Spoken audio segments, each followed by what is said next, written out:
ये fourth video होने जा रहा है learn English from zero series का। इस वीडियो में हम इस स्ट्रक्चर को यूज़ करना सीखेंगे। सब्जेक्ट प्लस इज एम या फिर आर प्लस नाउन या प्रोनाउन या फिर एडजेक्टिव या फिर एडवर्ब एटसेट्रा। तो सबसे पहले तो ये जानते हैं कि किस सिचुएशन में इस स्ट्रक्चर का यूज़ हम करते हैं। पहली चीज़ कि इस स्ट्रक्चर का यूज़ हम प्रेजेंट टेंस में करते हैं, राइट, यानी वर्तमान काल में, यानी कोई काम चल रहा है, हम प्रेजेंट का टाइम की बात करते हैं, वर्तमान समय की बात करते हैं, राइट। वर्ब के रूप में हम यूज़ करते हैं इज एम या फिर आर। आप जानते हैं इज को हम सिंगुलर सब्जेक्ट के साथ यूज़ करते हैं, यानी ही, शी, इट और किसी नाम के साथ। अगर कोई नाम है और सिंगल है यानी सिंगुलर सब्जेक्ट है तो हम इज का प्रयोग करते हैं। एम का यूज़ हम करते हैं आई के साथ और आर का यूज़ हम करते हैं प्लूरल सब्जेक्ट के साथ, यानी एक से अधिक नाम हो सब्जेक्ट के रूप में अगर आया हुआ है, एक से अधिक नाम, या फिर यू, वी, दे और साथ ही साथ प्लूरल सब्जेक्ट, सारे के सारे प्लूरल सब्जेक्ट, इन सब के साथ हम आर का यूज़ करते हैं। दूसरी चीज़ हम ये जानते हैं कि किस तरह की बातों को बताने के लिए करते हैं। जैसे हमें ये कहना हो कि मेरा नाम अंकुर है, मैं एक छात्र हूँ, मेरे पिता एक व्यवसायी हैं, वह मेरे दिल के करीब है, या फिर वह हमेशा व्यस्त रहता है, तुम हमेशा दुखी रहते हो, रविवार को छुट्टी रहती है, या फिर कौवा काला होता है, शेर मांसाहारी होता है, इस पौधे के फूल सफ़ेद रंग के होते हैं। यानी आप देख रहे हैं कि ऐसे सेंटेंसेस जिसके लास्ट में हैं, हूँ, हो आता है, या फिर रहता है, रहती है, रहते हैं, ये आता है, या फिर होता है, होती हैं, होते हैं, ये आता है। लेकिन एक और चीज़ ध्यान रखना है आपको कि इसमें कोई काम नहीं होगा। जो सब्जेक्ट है वह किसी तरह का काम नहीं करेगा।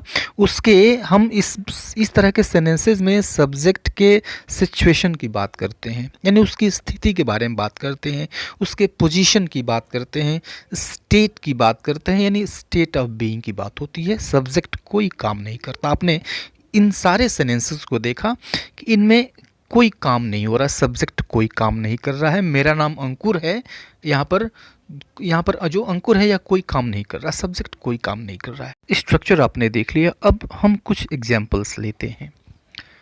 मेरा नाम अंकुर है, तो सबसे पहले आपको फाइंड आउट करना है सब्जेक्ट क्या है। तो मेरा नाम अंकुर है, आप देखिए इसमें किस चीज़ के बारे में बताया जा रहा है। यहाँ पर बताया जा रहा है मेरा नाम इस चीज़ के बारे में बताया जा रहा है कि मेरा नाम क्या है। तो मेरा नाम अंकुर है, मेरा नाम ये सब्जेक्ट है, मीन्स माई नेम सिंगुलर है तो इज आएगा, माई नेम इज और सिस चीज Ankur, my name is Ankur, right. बाद में हमने वर्ब के बाद हमने नाउन लगा दिया, माई नेम इज अंकुर, ओके। मैं एक छात्र हूँ, ओके। तो यहाँ पर सब्जेक्ट क्या है, किसके बारे में बताया गया कि मैं के बारे में बताया गया, मीन्स आई ये सब्जेक्ट है तो आई के साथ एम आता है, आई एम, और फिर उसके बाद से कॉम्प्लीमेंट के रूप में आप देख रहे हैं कि नाउन आया हुआ है, a student, I am a student, right. मेरे पिता एक व्यवसायी हैं, तो ठीक इसी तरह से इसको भी हम ट्रांसलेट करेंगे। मेरे पिता एक व्यवसायी हैं, सब्जेक्ट क्या है, मेरे पिता के बारे में बात हो रही है, मीन्स माई फादर। अब सिंगुलर है तो इज आएगा, माई फादर इज, और फिर लास्ट में देखिए क्या है, तो एक व्यवसायी है, मीन्स अ बिजनेसमैन, यह नाउन है, तो लास्ट में नाउन आ गया, ओके। मैं 20 वर्ष का हूँ, तो सब्जेक्ट क्या है, किसके बारे में बात हो रही है, मैं के बारे में बात हो रही है, मीन्स आई के साथ एम आता है, आई एम, और 20 वर्ष का means 20 years old, 20 years old 20 वर्ष का, 30 वर्ष का 30 ईयर्स ओल्ड, 40 ईयर्स ओल्ड 40 वर्ष का, तो आई एम 20 ईयर्स ओल्ड। उनकी उम्र 50 साल है, राइट, या फिर हम ऐसे कह लें कि वो 50 साल के हैं, ओके। तो ही इज़ 50 ईयर्स ओल्ड, वे 50 साल के हैं, या फिर उनकी उम्र 50 साल है, he is 50 years old, okay. ठीक पहले वाले सेंटेंस की तरह। अब देखिए वह मेरे दिल के करीब है, ओके। तो देखिए किसके बारे में बात हो रही है, कौन दिल के करीब है, तो वह ये सब्जेक्ट है, वह के बारे में बात हो रही है, शी। और शी के साथ इज आएगा तो शी इज, और उसके बाद दिल के करीब। अब देखिए कि दिल के करीब, अब देखिए यहाँ पे जो के आया हुआ है, के आए, का आए, की आए, पर आए, में आए, ऊपर आए, से आए, पीछे आए, तो अगर दो शब्दों के बीच में यह वर्ड आ जाता है तो हिंदी में तो इस तरह से लिखते हैं, जब अंग्रेजी में इसको लिखते हैं तो ठीक इसको उलट देते हैं। यानी सबसे पहले हम लिखेंगे करीब, फिर के, और फिर दिल। Means close to my heart, मेरे दिल के करीब। She is close to my heart. Okay, उलट गया। ऐसा हमेशा होता है, चाहे कोई किसी तरह का सेंटेंस हो, इंग्लिश में ऐसा ही होता है, उलट जाता है। ओके, नेक्स्ट सेंटेंस देखिए, उसके माता पिता उच्च शिक्षित हैं। उसके माता पिता उच्च शिक्षित हैं, तो सब्जेक्ट क्या है, किसके माता पिता की बात हो रही है, उसके माता पिता की बात हो रही है। Means his parents, his means उसके, हिज पेरेंट्स, पेरेंट्स माता पिता। अब देखिए कुछ आपको नए वर्ड्स भी मिलेंगे जो जिनकी मीनिंग आपको नहीं मालूम है, उनको नोट करते चलें। हिज पेरेंट्स सब्जेक्ट हो गया। अब उसके बाद हमें इज, एम या फिर आर लगाना है, तो हिज पेरेंट्स प्लूरल है, दो लोगों की बात हो रही है तो आर आएगा। Means his parents are. और उसके बाद से क्या है भाई, तो उच्च शिक्षित है, तो उच्च का हो गया हाईली, और शिक्षित का educated. Means his parents are highly educated, उसके माता पिता उच्च शिक्षित हैं। राइट, नेक्स्ट सेंटेंस देखिए कि जीवन संघर्ष से भरा है, तो किस चीज़ के बारे में बात हो रही है, सब्जेक्ट क्या है, जीवन के बारे में बताया गया है कि जीवन क्या है।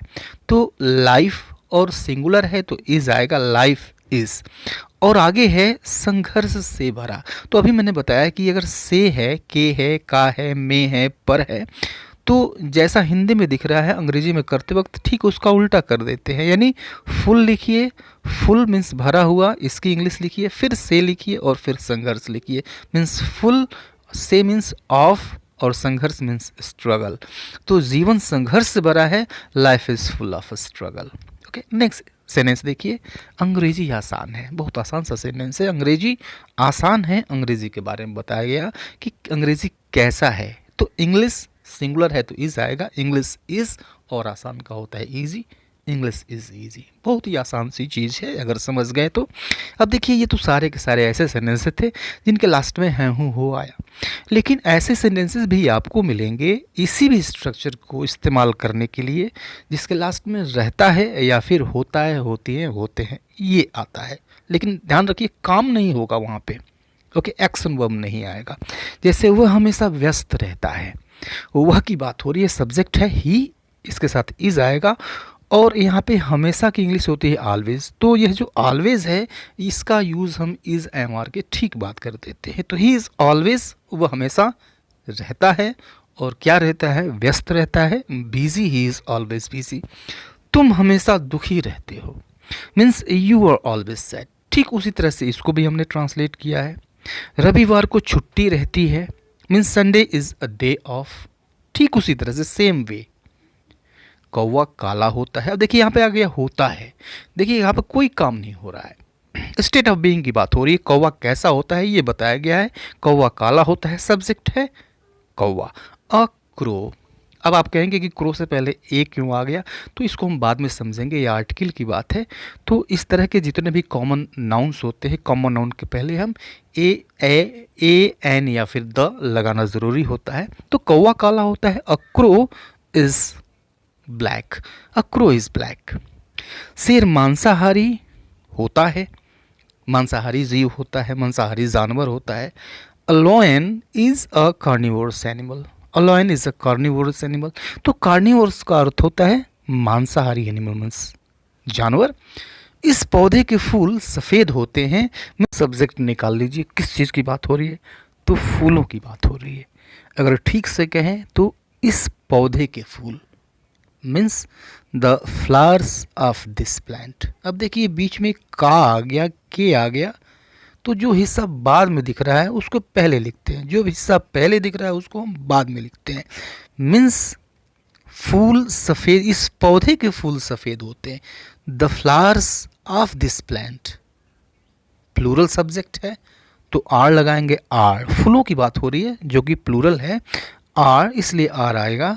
तो आर, और कैसे होते हैं, सफ़ेद होते हैं, white. The flowers of this plant are white. Okay, तो ये तो पॉजिटिव सेंटेंसेस थे। सेंटेंसेस नेगेटिव भी हो सकते हैं, यानी सेंटेंस में नहीं आ सकता है या फिर कभी नहीं, यह भी आ सकता है। तो अगर नहीं आता है तो नॉट यूज़ करते हैं, और कभी नहीं आता है तो नेवर का यूज़ करते हैं। और कहाँ यूज़ करेंगे, इज़, एम, और के ठीक बाद यूज़ करते हैं। स्ट्रक्चर वही होता है, इस, नेवर या फिर नॉट को हमें यूज़ कर देना है इज़, एम, आर के ठीक बाद। ओके, एग्जाम्पल देखिए, वो यहाँ नहीं है, वह यहाँ नहीं है। ओके, तो उसी तरह से सिर्फ आपको नॉट बढ़ाना है, नेगेटिव है, नॉट आया हुआ है, नॉट बढ़ाना है, उसको हम इज़, एम या आर के बाद फिट कर देंगे। He is not here, he isn't here, is not कह लीजिए या फिर इज़ंट कह लीजिए। जो इज़ नॉट का कॉन्ट्रैक्टेड फॉर्म होता है उसको हम कहते हैं इज़ंट। इज़ंट लिखते हैं, उसको बोलते हैं ही इज़ंट हियर। सब कुछ ठीक नहीं है। ओके, सब कुछ ठीक नहीं है। तो अब देखिए सब्जेक्ट क्या है, क्या ठीक नहीं है, तो सब कुछ, ये सब्जेक्ट है, मीन्स एवरीथिंग। अब देखिए जहाँ भी एवरीथिंग आ गया ये हमेशा सिंगुलर होता है, तो एवरीथिंग इज़, इसलिए इज़ आएगा। तो एवरीथिंग इज़, और इसके बाद नॉट यूज़ करना है, नॉट, और क्या नहीं है भाई, तो ठीक नहीं है, not okay, everything is not okay. Okay, ये किताबें उपलब्ध नहीं है, तो ठीक उसी तरह से यूज़ कर देंगे, हमें नॉट को बीच में बस डाल देना है। These books are not available, वह कभी लेट नहीं होता है। He is never late, in the same way, उसी तरह से ही इज़ नेवर लेट, यानी वह कभी लेट नहीं होता है, वह कभी खुश नहीं रहता है। He is never happy. आइए अब कुछ इंट्रोगेटिव सेंटेंसेस को देखते हैं। इंट्रोगेटिव सेंटेंसेस मतलब प्रश्नात्मक वाक्य, यानी ऐसे वाक्य जो प्रश्न पूछने का काम करते हैं। अब देखिए जो प्रश्नात्मक सेंटेंसेस होंगे, इंट्रोगेटिव सेंटेंसेस जो होंगे, क्वेश्चन जो होंगे, वो दो तरह के होंगे। एक तो वैसे होंगे जो क्या से शुरू होंगे, और दूसरे वैसे होंगे जो क्या के अलावा किसी दूसरे प्रश्नवाचक शब्द से शुरू होंगे, या फिर बीच में कोई प्रश्नवाचक शब्द आ जाएगा। अब देखिए इन दोनों के लिए अलग अलग स्ट्रक्चर होता है। देखिए अगर क्या से शुरू है तो फिर हम सबसे पहले यूज़ करते हैं इज़, एम या फिर आर प्लस सब्जेक्ट। ओके, तो सब्जेक्ट और इज़, एम, आर ये अपना जगह बदल लेते हैं, फिर बस इतना ही अंतर होता है। ओके, अलग से क्वेश्चन के लिए कोई वर्ड नहीं आता है। तो is, am, are plus subject plus noun या प्रोनाउन या फिर एडजेक्टिव या फिर एडवर्ब। तो वैसे सेंटेंसेस जो क्या से शुरू होंगे। अब देखिए ये क्या से शुरू होते हैं तो अलग स्ट्रक्चर होता है, क्योंकि ये ऐसे सेंटेंसेस होते हैं जिनका आंसर हम येस या नो में दे सकते हैं, तो इसीलिए इसको yes no type of question कहते हैं।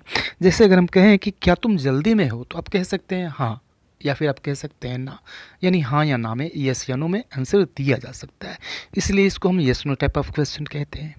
ओके, और जो दूसरा क्वेश्चन है दूसरे तरह का, इसको हम डब्ल्यू टाइप ऑफ क्वेश्चन कहते हैं, इसलिए क्योंकि इसमें जो क्वेश्चन वर्ड यूज़ किया जाता है उसमें डब्ल्यू ज़रूर होता है।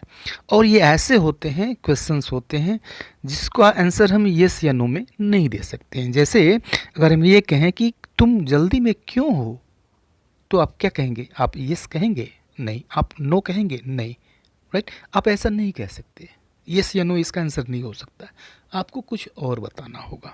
ओके, तो आइए देखते हैं, क्या तुम जल्दी में हो, ये टाइप क्वेश्चन है ये, यानी इसको हम इज़, एम या फिर आर से शुरू करेंगे, तो सब्जेक्ट के अकॉर्डिंग, सब्जेक्ट चूँकि यू आएगा तो इसके अकॉर्डिंग आर यूज़ होगा, are you in hurry, are you in हरी।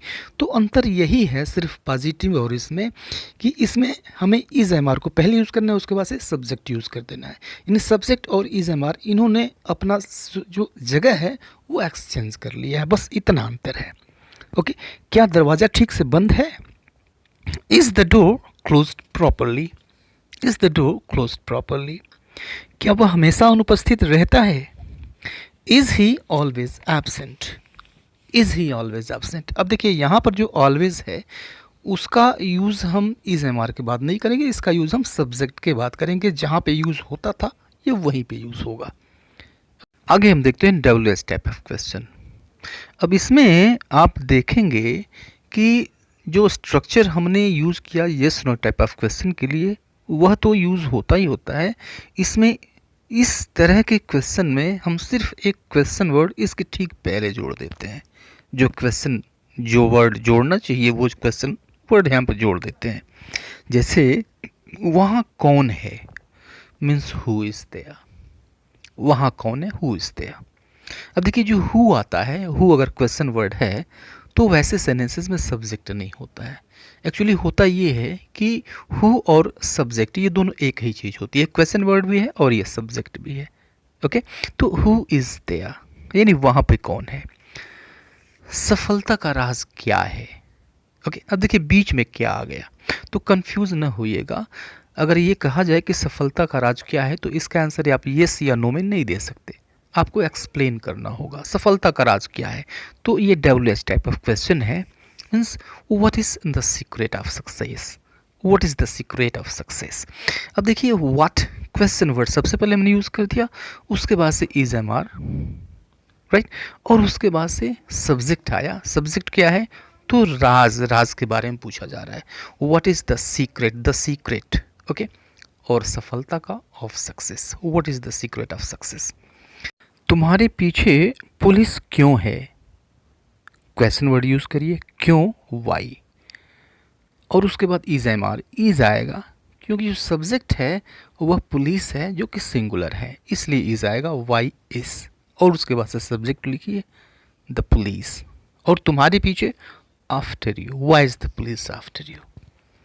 तुम्हारे दोस्त कैसे हैं, how are your friends, how are your friends. और ये कुछ सेंटेंसेस आपके लिए हैं, just translate them, comment in the comment box.